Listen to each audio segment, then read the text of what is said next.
Absolutely. Touche. So that's helpful, right? And, so it gets easier.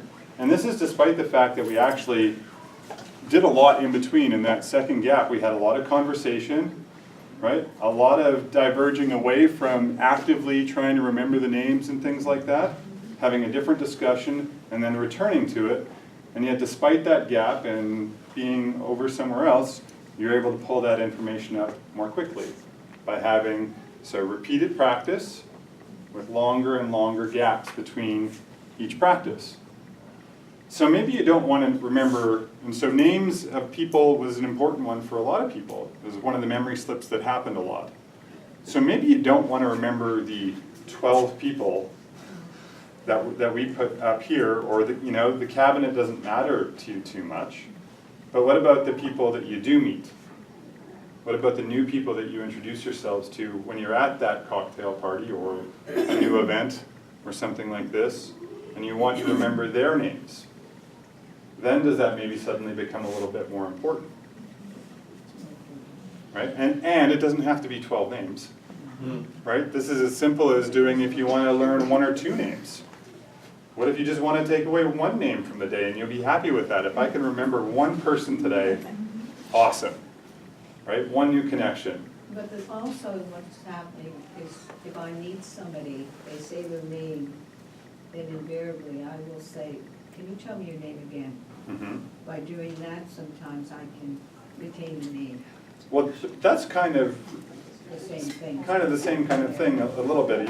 You're getting repeat exposure. Yeah. One of the things that's really important, though, is you want to try and set yourself up so that you're actually doing the act of retrieving. Because it's actually the act of retrieving that is even more effortful, right? If you're just taking in the information, it can sometimes be a more passive process. So the more you can kind of engage yourself to actively retrieve and find all the points on that memory net up there to pull the memory up, the easier that's going to get. Does that make sense? I can receive, I can record, but it's true what you're saying. It's almost an effort for me to do the retrieving. It's like it hurts. If you want to put it that way, like it hurts to try to retrieve it. Mm-hmm. So it does. It's like, for me, it's almost like a muscle that I have to build up. That is a great analogy. Did everybody hear that? Yeah. Kind of, right? Even retrieval is like the act of retrieving information is a muscle that needs to be built up. Yeah. Absolutely. And that's why you can start with short intervals, right? Keep them short. If you're forgetting the names and you have to go back to because maybe you wrote it down, or you have to ask them again, excuse me, can you repeat the name? Then when you're practicing, that's just a little bit of feedback that tells you that maybe you need to make the interval shorter first. So that maybe you're just trying to recall the name every 10 seconds for a minute. Or maybe you're trying to, or then you go to a minute once you've kind of got every 10 seconds down. So that's just a little bit of feedback. One of the things that I try to do is when I meet somebody whom I'm not sure that I know, I go up to, or that I recognize the face but I've forgotten the name, I go up and I say to them, hi, it's Penelope. In other words, I refresh their memory by saying my name, and I hope it triggers them for them to say, yes, I'm Mary. But it doesn't always work. Yeah. But I try. Good. So maybe everybody now here, when they meet me and I say, hi, it's Penelope, they'll say, oh yes, I'm so-and-so. But you better be careful. We might actually just wait to see if you can do the forced retrieval, and we'll make you sweat a little. So the principle, though, that we really want you to take home is the idea of the spaced retrieval practice, right? So you want to repeat it. You want to repeat bringing it up with longer and longer spaces between the times that you bring up the information that you want. So this is really useful for faces and names, as we saw. Even in a case where it was a pretty arbitrary list of people, right? But it got easier to pull up that information even with a longer gap and even with lots of things happening in between. So it is good for remembering the names of people that you meet. It's good for lists, the grocery list. One of the ways you can do that grocery list is if you've got 5 things, if you keep repeating it to yourself, and then keep expanding how long between the time that you force yourself to pull up the list, that's going to help improve your memory, right, for it. Is there anything else that you can think of here where you might be able to apply it? I know something for practice is if I watch the Blue Jays games. And like I started about a year ago and I didn't know any of it. And now I know because it's repetitive. But it's something like that exercise maybe not be interesting, is maybe not interesting to everyone. And maybe it's not interesting to learn the names of the Blue Jays. But it's related exercise because with practice and repetition and you see the faces and you hear the stories and you know, and then after a while you think you know these people and you don't. But I mean, it's just, it's keeping it moving, keeping it active. I saw a hand back there somewhere. I was recently on a flight and I was sitting beside a man who's got on the chat and decided we better introduce each other. So I told him my name and he told me his name. But you know, I could only remember his surname. His name was Starling, Wings. I didn't make the joke, oh, fly better or anything like that. But see, because how I can always remember Starling. But if I had to introduce him, I just called him Mr. Starling because I didn't know him. I couldn't remember whether it was John or Bob or Willie. But Starling struck as we were flying. So that speaks to making the net as big as it can be, linking it to information that you already have. Yeah. Right? Remember, one of the things that we said, the memory that we generally keep and keeps well as we age is, which one? Semantic. The information, our knowledge base, wisdom. So anything that we can do to link new events and episodes of learning, like learning a new name or something like that, to something we already know is going to kind of make the net, cast all the wider and easier for us to pick up. And we could use that to remember all your passwords. You could use it to remember passwords. That might be a... You could. Literally, if you do the spaced retrieval with passwords, this will help.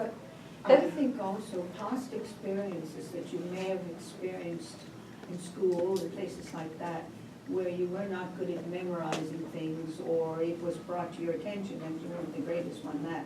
I think that sometimes can affect how you think that you're not that great at doing it, the retrieving and stuff. Sure, it absolutely can affect.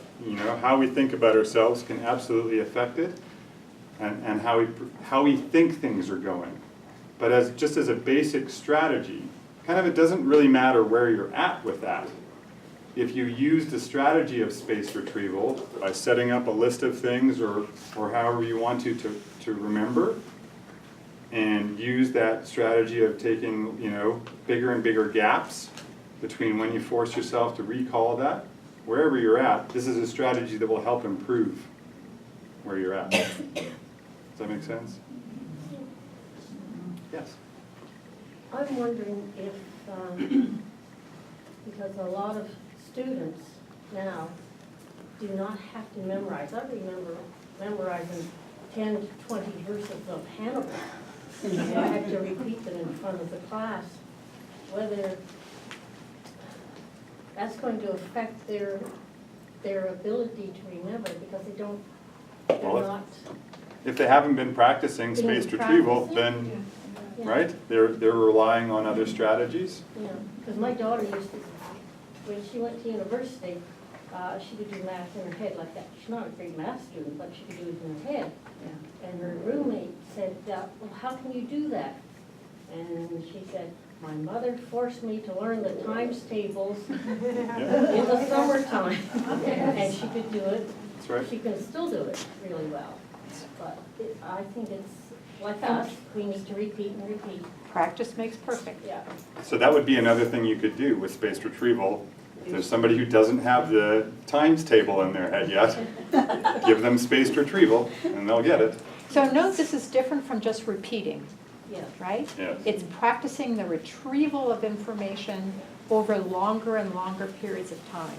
It's not just saying kind of, 3 times 5 is 15, 4 times 5 is 20, 6 times 5 is 30. Without thinking about it, you have to retrieve it, effortfully for it to work. Why don't we look at the Just, homework? yeah, just mindful of our time.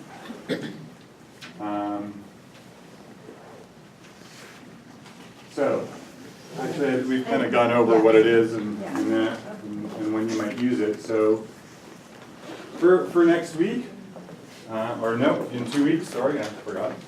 I'd like you to see if you can learn the names of 3 people this week. So new people, new names.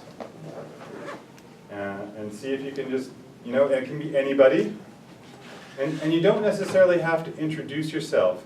So this isn't that kind of a thing. So if you find yourself a little more shy, and you don't want to just go up and introduce yourself to people, that's fine. It can be, the people at the coffee shop who are serving, or, the people at the store.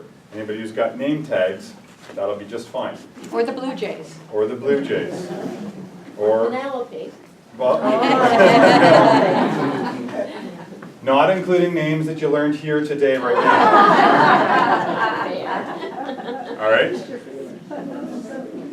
So that's the first thing. Let's see if you can learn the names of 3 new people and see how much you can tell us about them. And the last thing, and this will be for what we're going to do in 2 weeks, is to create a memory path. So what I mean by that is see if you can find a path that you're very familiar with. Often, so I use my home as a memory path. I actually also use my old home as another memory path. I have a few of them. But so pick one place that's very familiar to you, that you basically have a number of places that you could stop along the way and clearly visualize. And along with it, that the path you're going to take is always going to be the same.